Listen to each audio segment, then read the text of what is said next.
If you have been discarded by someone with an avoidant attachment, you know the hell your life becomes. The confusion, the rumination, you question why you weren't good enough, and of course the biggest question, how can you get them back? But be careful what you wish for. Avoidant discards can last years because that same person who insisted they couldn't do a relationship, that same person who insisted you would never be together again, well, they turn out to be the same person who can't stay away from you. They pop back into your life, giving you hope and stirring up your emotions, but then they cause chaos by disappearing one more time. And although avoidant attachers are portrayed as quiet, mild-mannered, emotionally wounded people who deserve our empathy, when I hear stories like the one that this channel member sent to me, I don't see them as such harmless victims. Harry was emotionally trapped by an avoidant who knew that he loved her, and she would keep popping back into his life, making promises, toying with his emotions, and disappearing. It was a year of hell. People who go through the torture of being discarded by an avoidant, well, if they can get to the other side, it pushes you to learn lessons and develop the strength to no longer allow cat and mouse games to rule your life. You're not alone. Avoidant discards are not harmless. They're not your fault, and you're not too needy. And when you hear what Harry went through, you'll see how lucky he is and how strong he is to get to the positive place he's in today. So let his story be an inspiration, and let's see what the heck got Harry into all this trouble in the first place.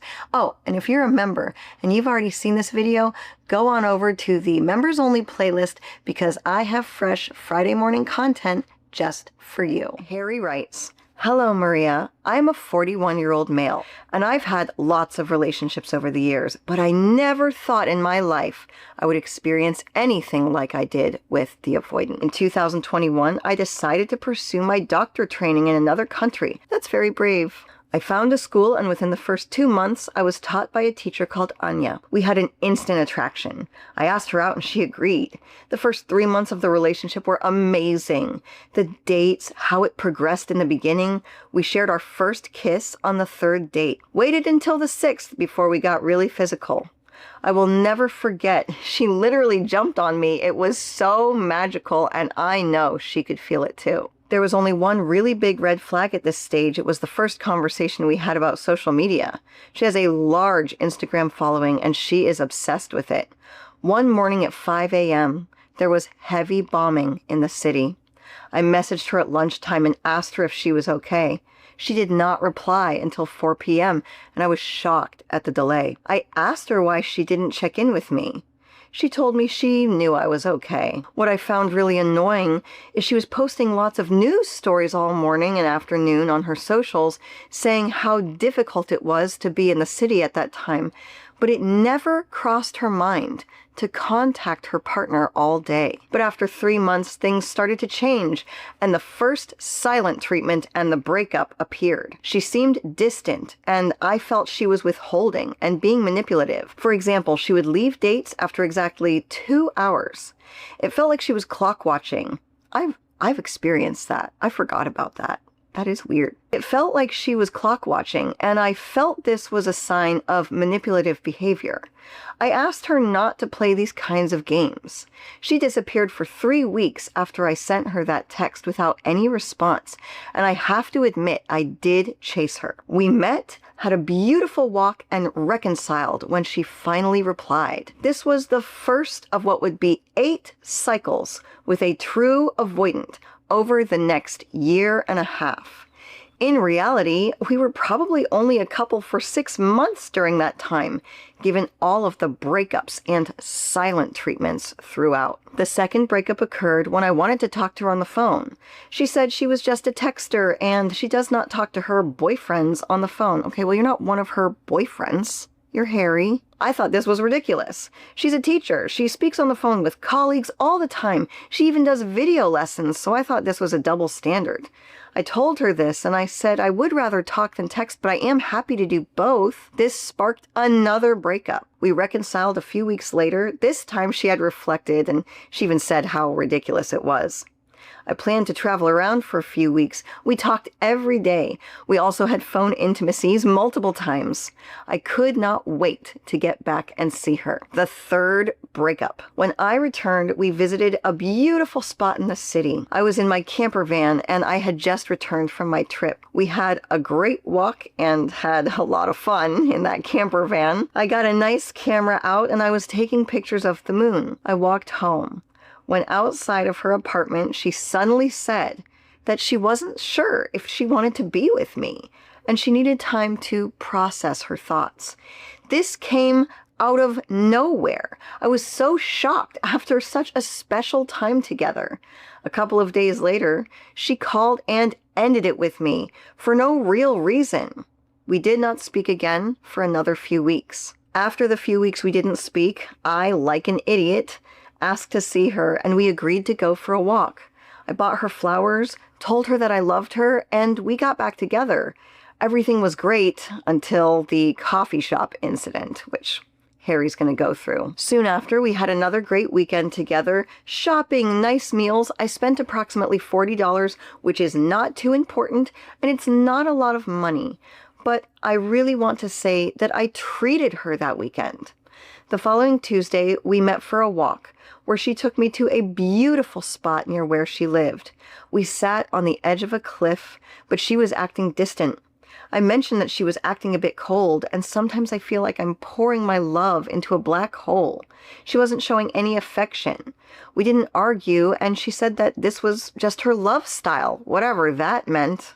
Cold as a love style is interesting. This was 6 months into the relationship, and I was thinking long term. So I asked Anya what she wanted in a relationship. She just said, "What does what mean?" in a grand theatrical way. She said she didn't know. I said, well, it's not a philosophical question. For example, I want to get married and have kids, etc. It's not like this is set in stone, but this is where my mind is at. Again, she said she didn't know. We went to a coffee shop after that conversation, and she asked me what I wanted. I told her what I wanted, and she ordered the coffees.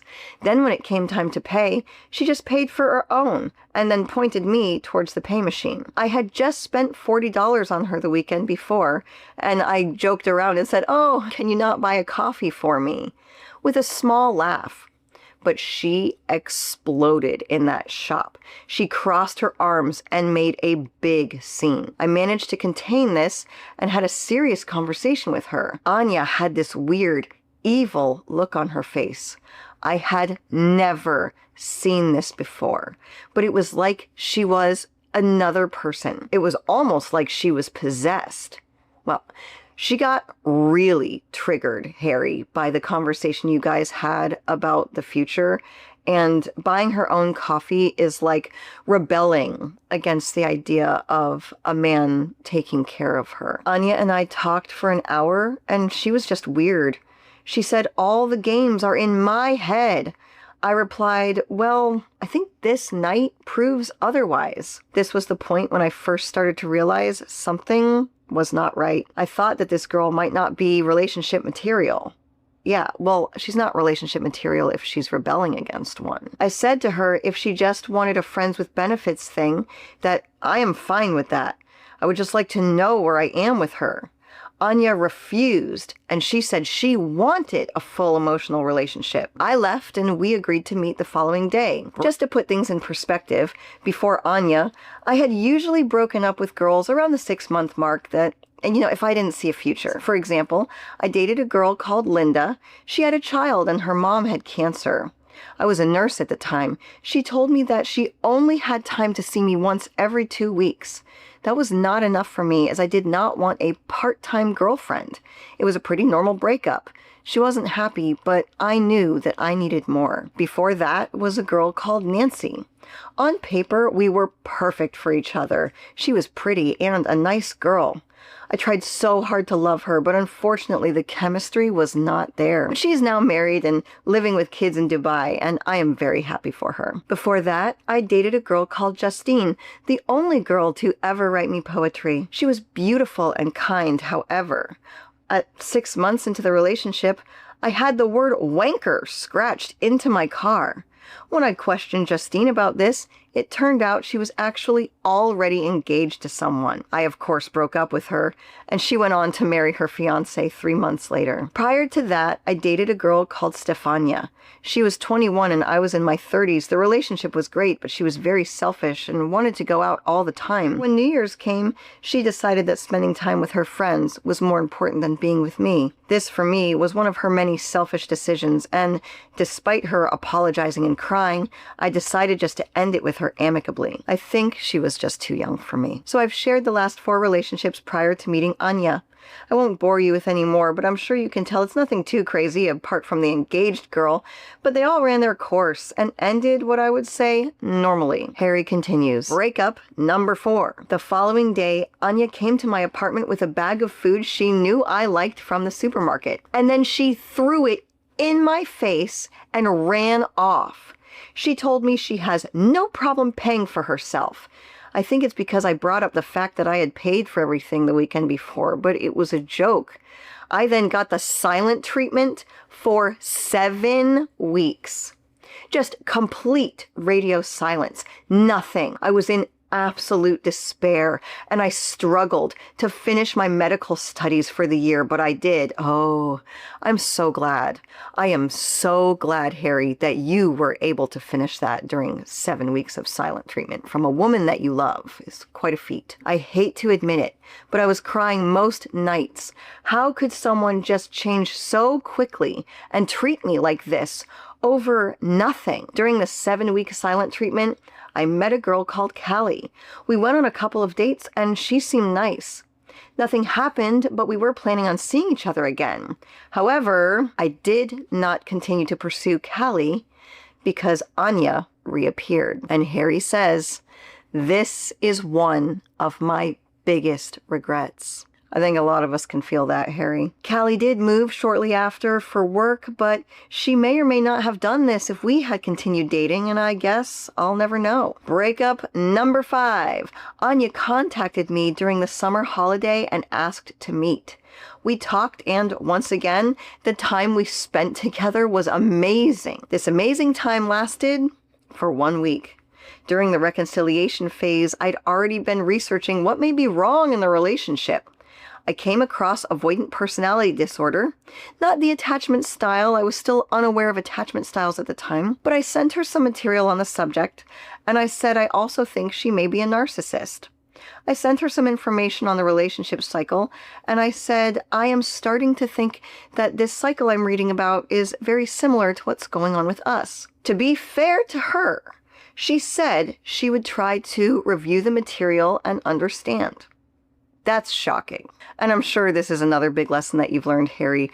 But the thing about people is it's really up to them to be motivated enough to want the relationship, if they feel like there's something wrong, they'll seek the help out for themselves and they'll ask you for help. And I am shocked that she read the things that you were concerned about, though. I mean, and to me, that would be very confusing because it'd be like, oh, she's actually looking into this. Maybe she does really care about the relationship. And maybe a part of her did. You know, I bet it did. Harry continues, a week later we were chatting and I asked to see her passport as I've never seen one from her country before. But she blew up at me and said I didn't trust her. Anya disappeared again for another 3 weeks with complete radio silence. And I had no idea what was wrong. Well, after the 3 weeks, Anya called and asked to meet me again, and she was looking pretty hot. She showed me her passport, and she apologized to me. When we started dating, she told me she was 33, but it turns out 9 months later into the relationship, I was finding out that she was actually 39. Wow, I was just shocked, but I laughed it off. Well, I get why a girl might want to lie about her age, and I joked that I can no longer say when I was your age ever again, haha. Well, it is funny how she blew up at you, like, oh, you don't trust me, while she was actively lying to you. But I definitely understand as a woman the age thing. I get that too. Harry says, of course I forgave her, and we had a great evening and planned to see each other again. I planned a kayak trip for both of us, which is one of my hobbies, and the kayak trip was one of the best days of my life. We went to a small island on the local river. We ate sushi, talked about a future together, even children. We made love in nature, on the kayak, against the trees. It was incredible. That evening, we both returned home feeling great. We planned a holiday west to go to one of her favorite cities. And then she went home. Well, let me guess, Harry, you had a beautiful day together and it's all about to go to pot. And here we are, breakup number 6. 2 days after our beautiful day together, which was also 2 days before the trip we planned away. I asked to see Anya as I wanted to spend time with her before we went away. She said she didn't want to, but I could hear her withdrawing again. She started a fight about how I don't respect her space. I told her it's a good thing to want to see your partner. Things got a little heated, but as previously, she just hung up the phone on me. During the week we were supposed to be away, and after she went silent, oh, so that was it. You guys never even went, and she went totally silent. She turned up at my apartment. She was dressed up looking like a streetwalker, telling me she was not gonna sleep with me. Told me that she is a toxic nightmare, like she was almost proud of it. I told her I didn't want to sleep with her. One of the weirdest things she asked me was, "What are you going to miss the most about me?" It was very unusual behavior, and it was the same, quote, evil persona she had during that coffee shop incident. I just accepted the breakup, and she left. I got changed and I went for a walk. She was hovering at the bottom of my stairs, clearly waiting for me to come and beg, but I didn't. I just walked past her and said goodbye. She didn't say anything, but she reached out to me with her hand.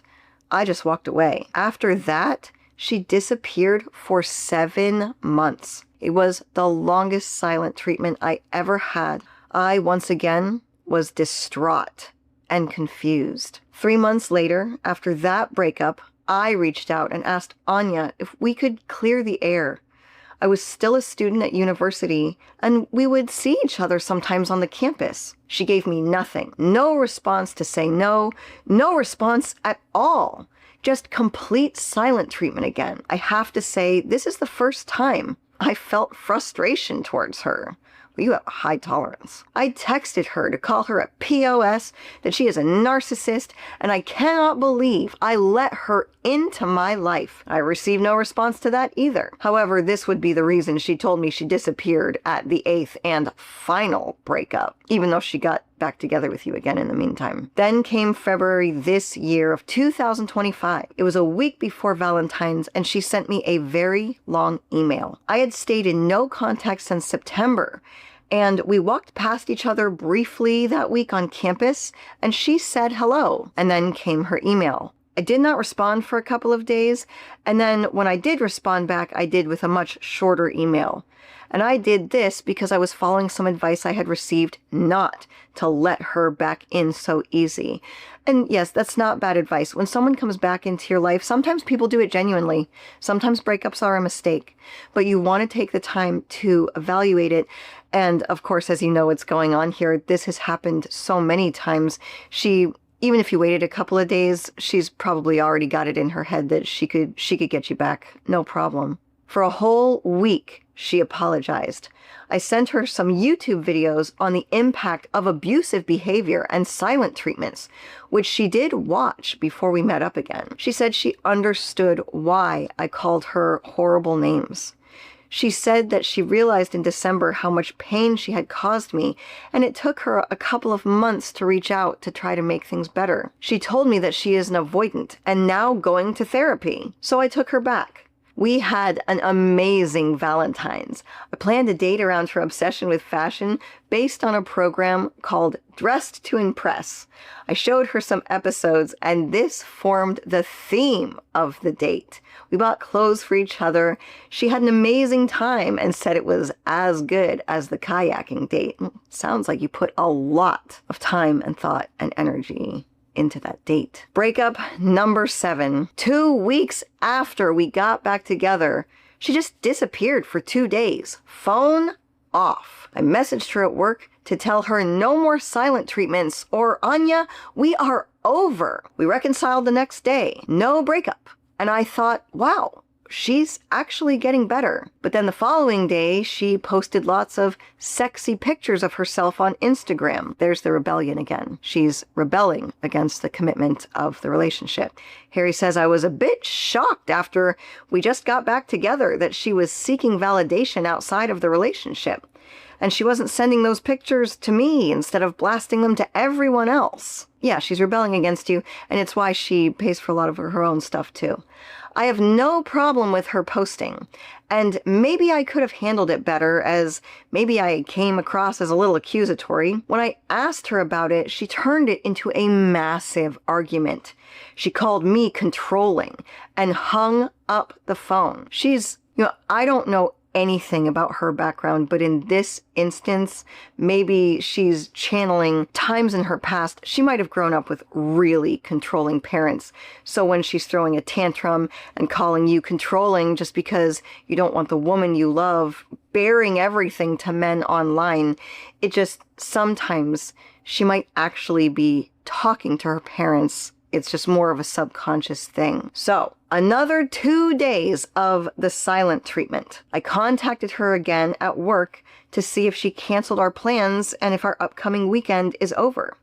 But it was just silence again. So, for the first time, I broke up with Anya over a text. That's all the energy she deserves. Before the breakup, we had previously arranged to meet a week later, but she just stood me up. Still silence, no text, and she just didn't turn up. 2 months, I wouldn't have even shown up. 2 months then passed. Well, current Maria wouldn't have shown up. Past Maria actually probably would have. I understand where you're coming from. After a while, psychologically, this really tears you down, and it diminishes you as a person. 2 months then passed, and May 2025 of this year, Anya walked past me on campus and stopped me. I was carrying a box from the post office. She asked me what was inside. I was restoring a classic Soviet vehicle, and I bought some new parts. Then she asked me if we could talk. I was busy, but we arranged to meet later that day. She went through a lot of effort before meeting me, putting on makeup, and she did look nice. We had a great evening, and one thing led to another, and we were back in the bedroom again. We arranged to meet the following Friday. We got back together for the 8th time. We had a lovely evening in.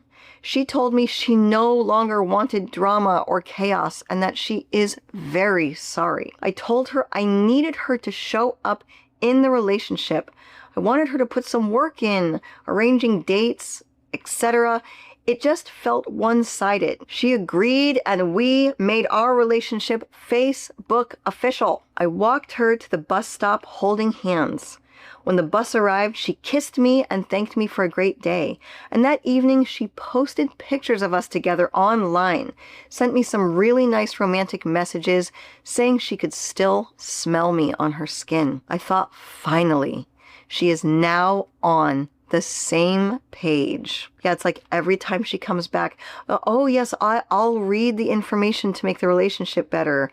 I want to build something with you. Oh look, now we're finally official online. It's like she is sort of like upping the ante each time, because she knows she has to do that to a certain extent to get you back. She's got to give you something. Now, the following day, after our nice evening together, I just gave her space.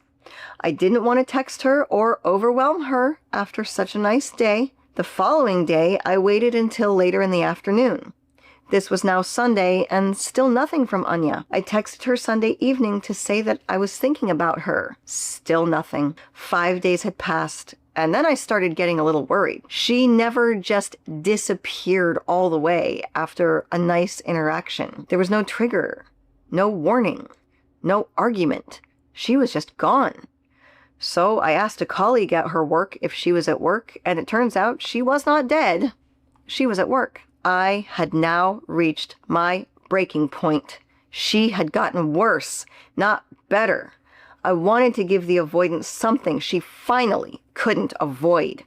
I spray painted her apartment door with bitch in my language. Yeah, this woman is not good for you. 2 weeks passed, and I saw her on campus.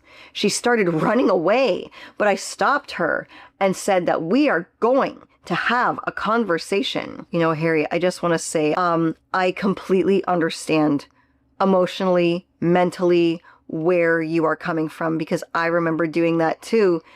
I remember saying the same thing, like, you could not avoid this anymore. You are jerking me around, and we are going to have a conversation. It doesn't end well, but I just want to let you know, I know where you're at. You have not been stalking her. She has been reeling you in and then discarding you. And it gets to a point where it feels like you're being mentally terrorized by this other person. But as we know now, it's better with the tug of war, just drop the rope. Walk away. These people will bring you down to their level. They aren't worth it, and you don't deserve to be down there with them. So I get it. Anya could tell I was not happy, given now I know avoidants hate any public exposure. Abusers like to abuse in the dark. And we were on campus. I think the fear of causing a scene was enough for her to agree to talk to me, but no, she was not happy about it. I began by asking her what happened. She told me, Harry, this is just who I am, and you need to understand. She went on to say she disappeared as she could not forgive me for things that I had said a year prior after our 6th breakup, despite the fact we got back together twice this year. And we discussed all of this and hashed it out prior to our beautiful Valentine's Day. I told her what I think of avoidance, and I don't think it's a disease. I thought she was a psychopath. Avoidants have empathy, but they choose to be cruel. She spent the first half of the conversation deflecting. Complete nonsense. I told her how humiliated I felt for having to ask a colleague at her work if she was okay because I was worried and she was supposed to be my girlfriend.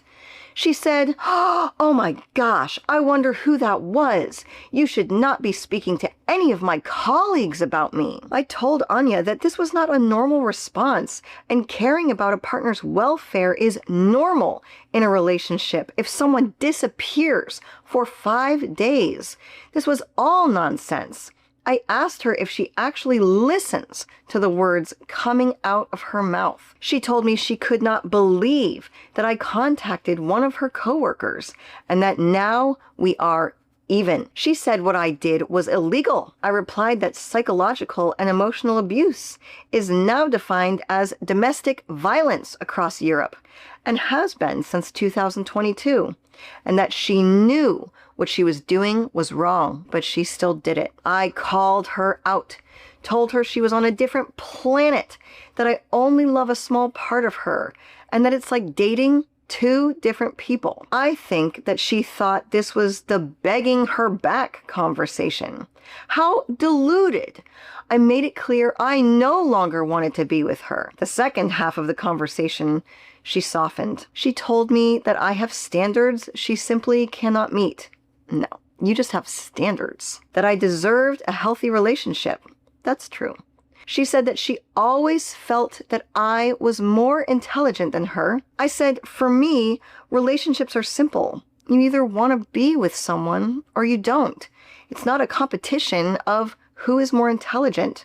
We shook hands, and we have never spoken since. That was May 16th, 2025. Harry says, this is the strangest relationship I have ever been in. How could someone throw away all that we had and treat me like I am nothing? I was so hurt and confused.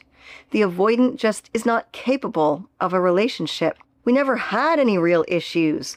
The relationship would have and could have been perfect if she had not kept running from it. Everything with Anya felt upside down. I tried everything. Last year, I watched a lot of videos about how to get an avoidant back, and the advice on the videos worked. She came back twice this year, and she was the one doing the apologizing. However, more importantly, despite her breaking up with me 6 times last year, this year I took control, enforced my boundaries twice, and broke up with her.